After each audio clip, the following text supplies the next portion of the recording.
What's going on, everyone? In yesterday's NBA draft, the New York Knicks made a lot of moves to do several different things. But the big question is, and the reason a lot of Knicks fans are upset is because it's like, what are you doing? Like, what is the end goal? What is going on with the Knicks? What is your end game? What is your thinking in making these moves and these trades that do absolutely nothing to help us and benefit us? And just seems like you just gave away potential, young prospects that you could have used in maybe a potential trade or something along those lines, or even grew and developed within your system for nothing, for future picks that may amount to nothing.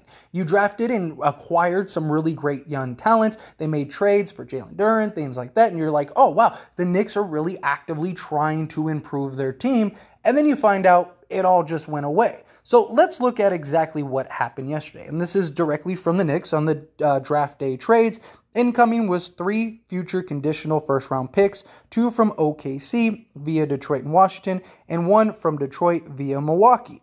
Outgoing were the rights to Ousmane Dieng, 11th pick in the 2022 NBA draft to OKC, 1 future first-round pick from OKC to Charlotte via Denver, 4 future second-round picks to Charlotte, draft rights to Jalen Duren, who was eventually traded to Detroit, from Charlotte. As part of the trade to be announced later, the Knicks acquired a pick from Detroit via Milwaukee, that 2025 pick, which is that's just changed hands like a dozen different times. The Knicks had acquired 4th first-round pick from OKC, which was sent to Charlotte as part of the trade to be announced later. Duren, who the Knicks acquired a draft right to Charlotte, will be traded to Detroit, along with what ultimately be Kemba Walker. And so the big question is, like, why? You got these young assets. Yeah, you acquired all these future draft picks, which is nice, but, like, what's the goal? Like, what is your end game?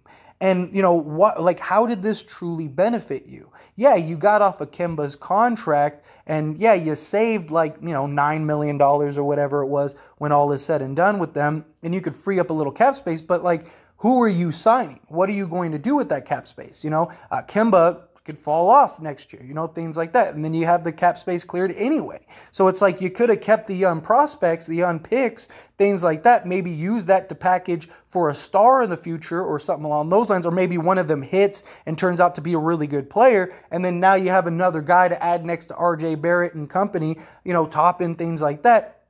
But you just gave that all away.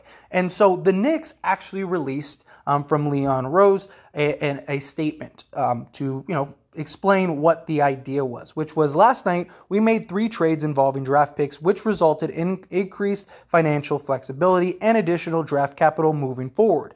We now have a total of 22 picks, 11 in the first round and 11 in the second round over the next 7 years. We have the ability to be active in free agency as well as in the trade market. Our focus will remain to be strategic and thoughtful in our team building, doing it the right way, while feeding off of the momentum from the end of last season and prioritizing our players' development program. Thank you to the Knicks fans for your continued support, Leon Rose. Now, again, this is great. I'm glad that the Knicks, Leon Rose actually came out and said, hey, here's what's going on. Here's some clarity. Here's some clarification. But here's the thing. They talk about, prioritizing player development program and things like that. Well, you just got to what could be very good, sought-after players that you could have developed and used and build as trade tools. There's not really many free agents that they could get. Could they get Kyrie Irving? Could they get, Brunson? Okay, but then what? What is your identity? What is your plan? What is your goal? You have a couple, young players that are kind of questionable. They could go either way, especially RJ Barrett. He could end up being an all-star, maybe a star, or he could just be, a guy that gets, that's average. That's a mid-tier guy. You don't know. Toppin seems like a nice player. He's got some nice moments, things like that. You got Mitchell Robinson, but you're kind of, they're in this weird flux of we have young talent, we have some bad contracts, we want to clear cap space, but there's nobody right now this year that you can really feasibly get that's going to make a huge impact right now. So wouldn't you want to build for the next year when there's a lot more free agents, Bradley Beal, things like that? You could acquire maybe 2 stars. And then, like, this seems like a move that you would do next year, not this year. Yeah, you got 11 first-round picks and 11 second-round picks, but, it's over the course of the next 7 years. I mean, how many people want your picks 7 years from now? So what, are you planning on making a trade, 4 or 5 years from now? Like, maybe. I mean, I understand you're creating flexibility, you're hoarding on assets. I have no problem with them, collecting as many assets as possible to, help expedite the process of growing their franchise. But you had that in what could have been quality players. And you would have had all these young proven talent rather than all these questionable late round draft picks. Because like Milwaukee and stuff like that, they're not going to be a bottom feeding team. I mean, unless, knock on wood, Giannis ends up getting hurt or something in 2025. But chances are they're still going to be a contender. So you got a bunch of end of the draft picks that many teams, they're not going to trade you likely a star. And you don't have guys that teams, because usually if you trade for a star, yeah, you give up some draft picks, but you usually give up a player or two that are going to, translate that the other team might want. Right now, you don't have anybody except for maybe R.J. Barrett, but you could have had another 2 or 3 guys that really could have maybe, developed, and now you have 4 or 5 players, and it's like, okay, pick 2 of them. You still would have had like 5 or 6 draft picks in the first round. You still would have had, 5 or 6 draft picks in the second round. So I don't think that this move made so many strides to really benefit the New York Knicks. Yes, you moved off of Kemba Walker, but like that wasn't a huge necessity. I mean, like I'm sure teams would have taken him on, and you could have given like 2 of those first round picks or something like that, and you could have kept Duren. Like it just seems like this was a move out of pure desperation just to move off of Kemba and clear some salary cap. Okay, that's great, but what are you doing with it? Who are you signing? Are you going to go and pursue Kyrie Irving? Okay, that's great. Now you have Kyrie and who else? RJ Barrett? Like, Julius Randle? Maybe you're hoping Randle turns into the guy that he was 2 years ago? Because last year, he was a terrible contract and a guy you don't want on your team.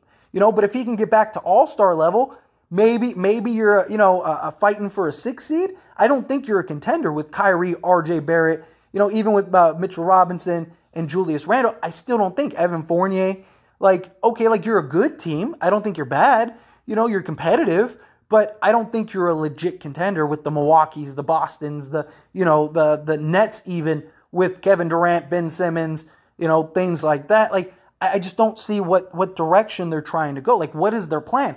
Is it for, 2 or 3 years from now? Okay, that's fine. But you could have done this same move 2 or 3 years from now.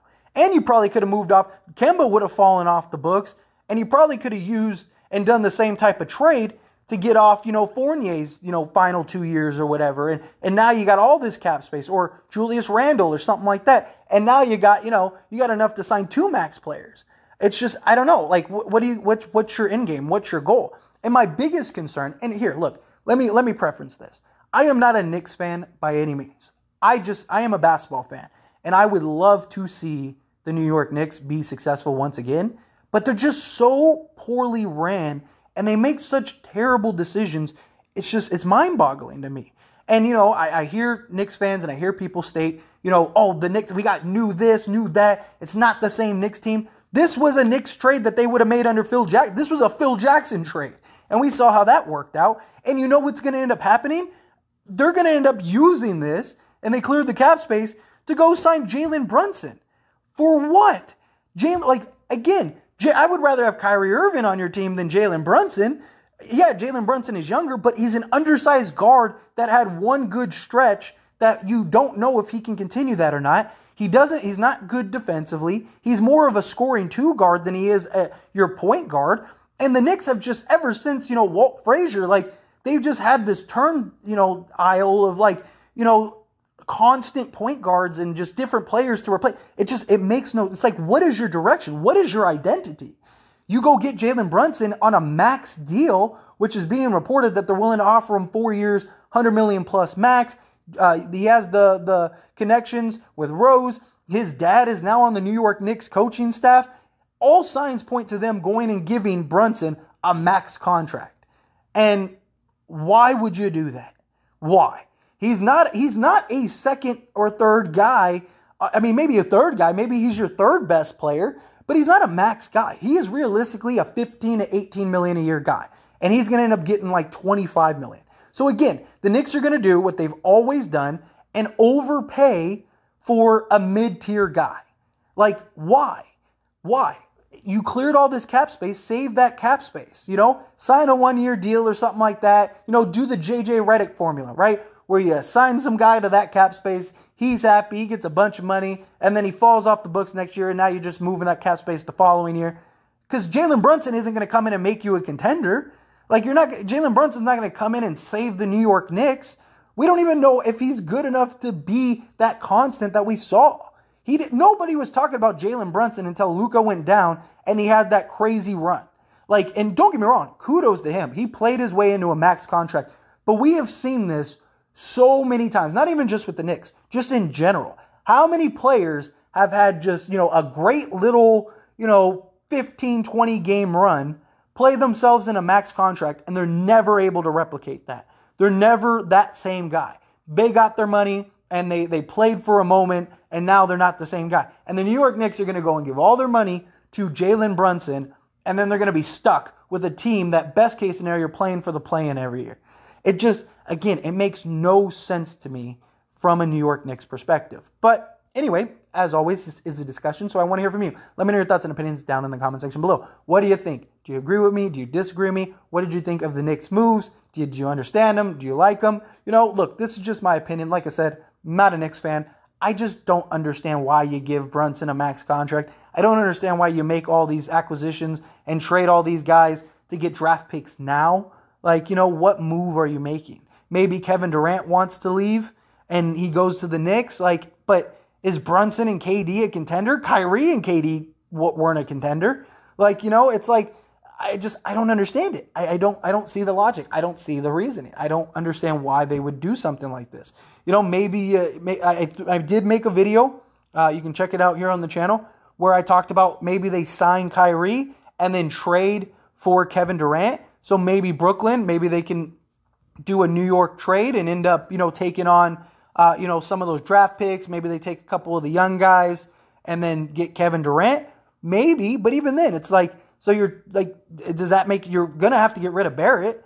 Is that something you want to do? Like, I don't know. I don't understand it. But anyway, let me know your thoughts and opinions down in the comments. That being said, hit that like button. Helps me out a lot. Lets me know you enjoy these types of videos, and I truly appreciate it. If you're not subscribed to the channel, hit that subscribe button, followed by the bell notification. Stay up to date with all things sports. Join this wonderful community and all of our discussions. I'll see you all in the next one. Thank you.